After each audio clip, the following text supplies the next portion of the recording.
In the name of Allah, the most gracious, the most merciful. The hidden wisdom of Prophet Khidr alayhi salam, when the greatest teacher became the student. Imagine the greatest teacher who ever lived, a man of unmatched knowledge, a prophet of God, a leader of his people, sitting at the shore of a vast sea, his sandals still damp, his breath still quick from an urgent journey. He has traveled farther than most men dare. He has crossed deserts, scaled mountains, and commanded nations. And yet, here he stands at the edge of everything he knows, searching for one man. Not a king, not a warrior, not a scholar for armies and empires. A servant of God, quite mysterious, whose name most of the world does not even know. A man the Quran calls simply a servant from among our servants, upon whom we had bestowed mercy and taught knowledge from ourselves. That prophet standing at the shores is Musa, Moses, peace be upon him. And the man he is searching for is Al-Khidr, the green one of the most enigmatic, profound and fascinating figures in all of Islamic tradition. This is not just their story.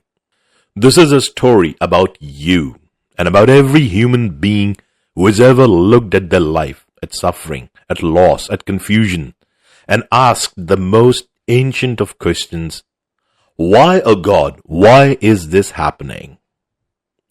To understand why this journey even began, we had to understand a single moment, a moment that most of us would be too embarrassed to admit we relate to. One day, the Prophet Musa alayhi salam was asked, who is the most learned man on earth? And Musa, great prophet, receiver of the Torah, liberator of an entire enslaved nation, answered, I am. He said it not out of malice. He said it because in that moment it was the only answer he knew. He was, by any measure, among the most knowledgeable of his age. But Allah does not let His beloved servants rest too long at the comfort of their own certainty. A revelation came, gentle but unmistakable.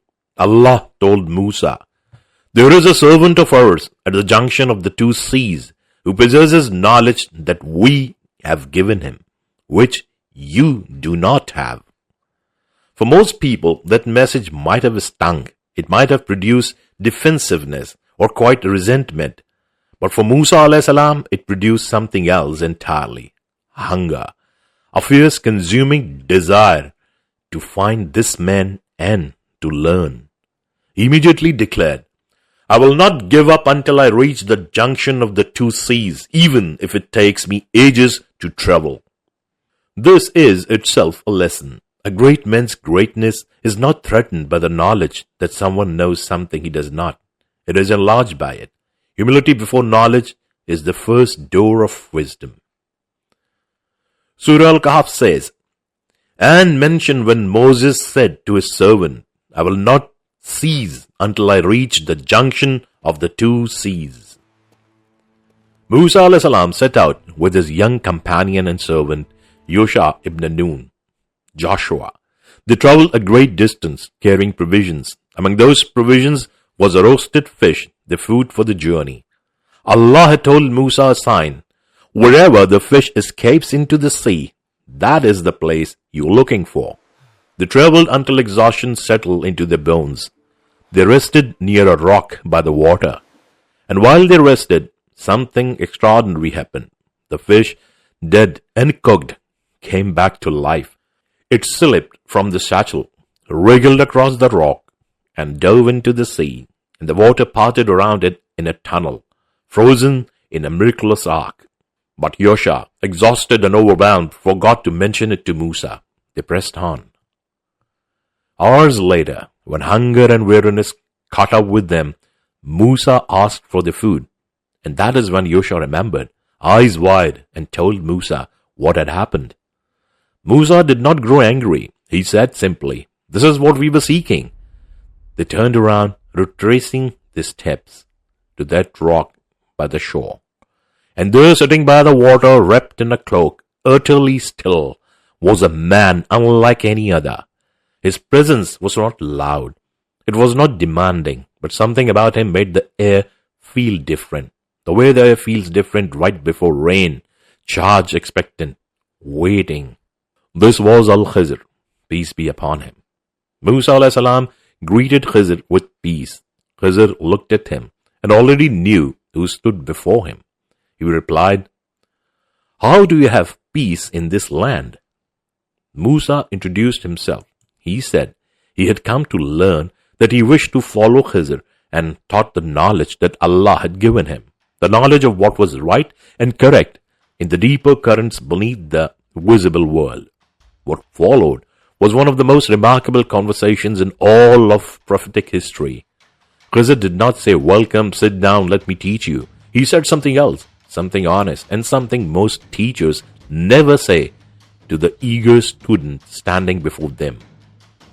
"Indeed, with me you will never be able to have patience. And how can you have patience about things you have no knowledge of?" This was not arrogance from Khidr. This was clarity. He could see, with the knowledge Allah had given him, what the journey ahead would look like.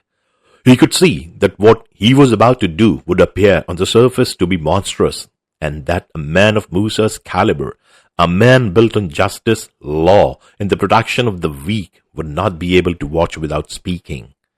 But Musa promised. He promised patience. He promised to ask no questions unless Khidr himself opened the door for them. It was a bold promise, perhaps an overconfident one, but it was sincere, and Khidr accepted it. They set off together, the prophet of law and the prophet of hidden wisdom, on a journey that would shatter everything Musa thought he understood about how God works in the world. They came to the sea and were taken aboard a boat by a group of fishermen, poor men, hard-working men, who recognized Khidr and gave them passage out of love and respect, asking nothing in return. And then, as the boat moved through the water, and the fishermen rowed and laughed, and the salt wind blew, Khidr bent down. He pulled out a plank from the hull of the boat. He deliberately damaged the very vessel that was carrying them across the sea. The fishermen cried out in alarm. Water began to seep in, and Musa, who had dedicated his entire life to protecting the weak from oppression, who had confronted Pharaoh himself for the sake of the enslaved, could not stay silent. He turned to Khidr, his voice urgent. "Have you made a hole in it to drown its people? You have certainly done a terrible thing." It was the first broken promise, and Khidr calmly, without anger, simply said, "Did I not tell you that you would never be able to have patience with me?" Musa caught himself. He apologized. He asked not to be held accountable for the first slip. He would do better. He renewed his promise. And so they moved on, but the question hung in there, unanswered like smoke from a fire you cannot see. Why? Why the boat? Why those men? They came to a village, and there among the children playing in the dust, laughing, chasing, alive with the careless joy of youth, Khidr approached one boy, a healthy boy, a beautiful boy, and he took his life.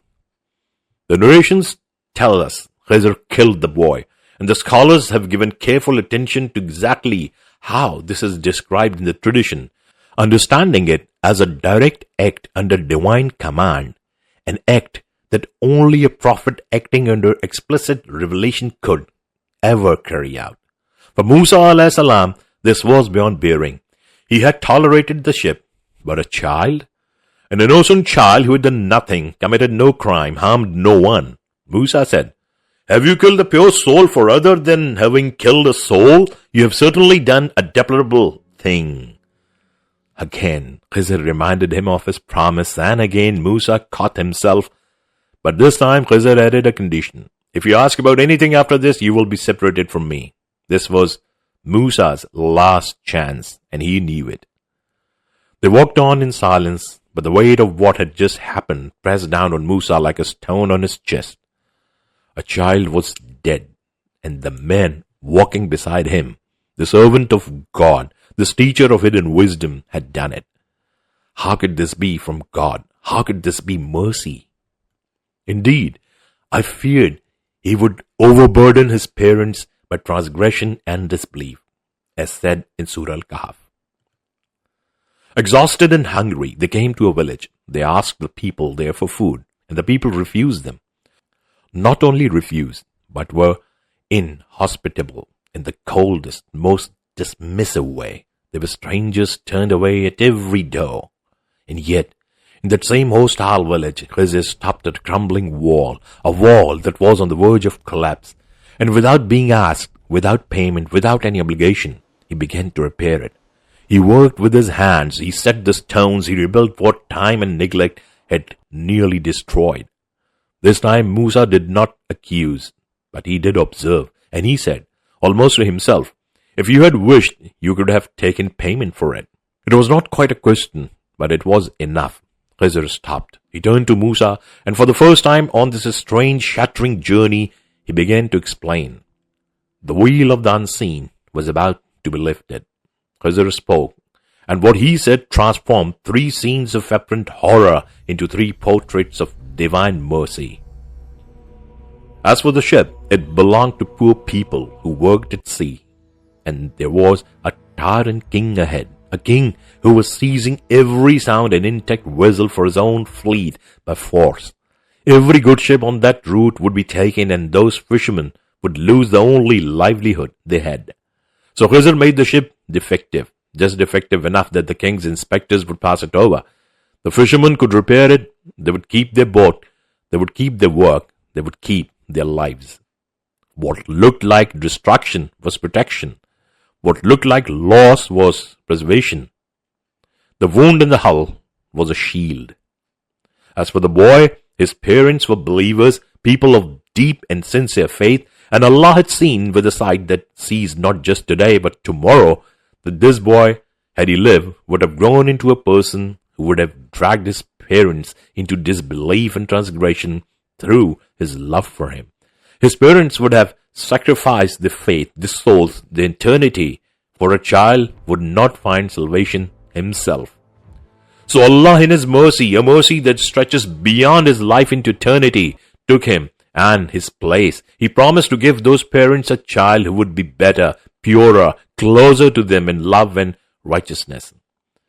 The death was not punishment, it was rescue of the parents from a grief more final than any grief this world holds.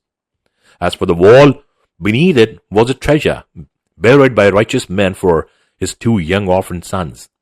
The boys were not yet old enough to claim it. If the wall had collapsed, the people of that hostile, cold-hearted village would have found the treasure and taken it, leaving the orphans with nothing. The wall had to stand, the orphans had to grow, the treasure had to wait, preserved under stone in God's protection, until the day those children were old enough to dig it out themselves. And by that time, the village would have forgotten, and the treasure would be theirs.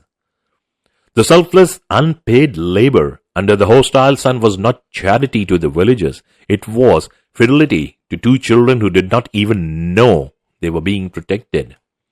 This is the separation between me and you. I will inform you of the interpretation of that about which you could not have patience, says Surah Al-Kahf. Khidr then said the words that close this extraordinary chapter, words that are not merely a conclusion to a story, but a description of the nature of divine knowledge itself. And I did not do it of my own accord. This is the interpretation of that about which you could not have patience, says Surah Al-Kahf. None of it was his idea, not the ship, not the boy, not the wall. Every act was a command from Allah, carried out by a man who had been granted a sliver of the knowledge of what lies beneath the visible surface of events. And even Khidr, with all his extraordinary, divinely gifted insight, was only seeing a fragment of what Allah sees. If that is the nature of prophetic knowledge, partial, bounded, dependent entirely on revelation, then what does that tell us about our own understanding of our lives? Every one of us had stood where Musa stood, watching something we cannot explain, a relationship that ends, a job that disappears, a prayer that seems unanswered, a loss that carves a hollow in the chest, and in that moment, standing before the cracked hull of our plans, before the rubble of what we had built, we say, in our hearts or aloud, This does not make sense. This is wrong. This should not be. But what if the hole in the hull is saving the ship? What if what you are mourning is what was protecting you? Who was Khidr? Islamic scholars have debated the identity and nature of Al-Khidr for centuries, and the discussions are rich and varied. The Quran never names him, referring to him only as a servant of God. It is the Hadith literature that calls him Al-Khidr and explains that he received both mercy and knowledge directly from Allah. The name Al-Khidr, meaning the green one, is said to come from a narration in which it is described that wherever he sat, the ground beneath him turned green. Green in Islamic tradition is the color of paradise, the color of life, the color worn in the garden. It's a symbol not merely of nature, but closeness to the divine. The scholars have long discussed whether Khidr was a prophet or a saint, and the majority position is that he was a prophet, one of the special class of servants upon whom Allah bestowed direct, non-ordinary knowledge. The Quran's own phrase, knowledge from ourselves, marks this as something beyond the usual channels of human learning. It was laduni knowledge, knowledge poured directly from the divine source into the human vessel. There is also the famous enduring question of whether Khidr is still alive. Some scholars and traditions hold that he was granted a long life, drinking from a spring of life, and continues to exist at the edges of the world, appearing to people in moments of desperate need. Others hold that he passed as all prophets passed. The matter remains open, and the mystery is part of who Khidr is, a figure at the boundary between the visible and invisible, between time and its undoing. What all agree on is this: Khidr represents something real in the Islamic understanding of the world. He represents the truth that there is knowledge of this universe, that human beings, no matter how learned, no matter how pious, no matter how close to God, simply do not have access to, and that absence is not abandonment, it is trust. The lessons that last forever. Lesson 1. Your knowledge has a ceiling, and that is okay. Musa a.s. was one of the 5 greatest prophets in Islamic tradition, Ulul Azm, the prophets of extraordinary resolve, and he needed to be taught humility about knowledge. If a prophet of this stature had more to learn, what does that say about us? The arrogance of certainty, the conviction that we understand why things are happening, is one of the great spiritual traps. The Quran and this story invite us into a different posture. I trust even when I do not understand. Lesson 2. Apparent harm can be concealed mercy. The cracked ship, the lost boy, the unpaid labor in a hostile town, every single one of these apparent misfortunes was, in truth, a carefully architected act of care. The harm was mercy in disguise. This is not wishful thinking, this is theology. Allah is Al-Latif, the subtly kind. His kindness operates at a resolution the human eye cannot see. When something in your life feels like a deliberate sabotage, consider perhaps the king is coming, and the hole in the hull is the only thing that will save you. Lesson 3. Patience is a form of trust, not passivity. Musa broke his promise, not once but twice. He broke it because he was a man of justice and he could not watch what looked like injustice unfold in silence. His breaking of patience was not weakness, it was a reflection of his character. But the story shows us that patience in the face of what we cannot understand is not indifference. It is active trust. It is a choice made again and again to believe that the one who sees everything is not asleep. Lesson 4. Even righteous deeds have legacies you never see. The righteous man who buried the treasure beneath that wall never knew, could never have known that centuries later a mysterious prophet would labor under the sun to keep that wall standing for his orphan sons. The good you do echoes forward in time in ways you will never witness. Be the man who buries the treasure, trust that the wall will stand. Lesson 5. The greatest knowledge leads to the greatest humility. Khidr himself said, I did not do any of this of my own accord. Every act of his extraordinary knowledge pointed not to his own wisdom, but to the wisdom of the one who sent him. The more Khidr knew, the more clearly he saw how little even he knew, and how completely he depended on Allah for every step. knowledge in Islam does not puff up, it bows down. The story ends quietly. Khidr and Musa part ways. The lesson is over. The teacher returns to wherever it is that he goes, back to the boundary between the seen and the unseen. And Musa alayhi salam stands at the shore of the sea, the wind in his beard, carrying something far heavier and more valuable than he arrived with. Not answers, something better than answers, a framework for living without all the answers. The junction of the two seas, the place where Musa and Khidr met, is understood by many scholars and spiritual commentators as a metaphor, as much as a geography.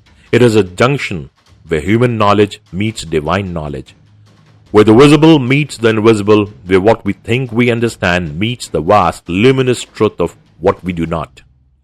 We all arrive at that junction at some point in our lives. Some of us arrive there in a hospital room, some at a graveside, some in the wreckage of a dream, and at that junction, we are faced with the same choice Musa was faced with.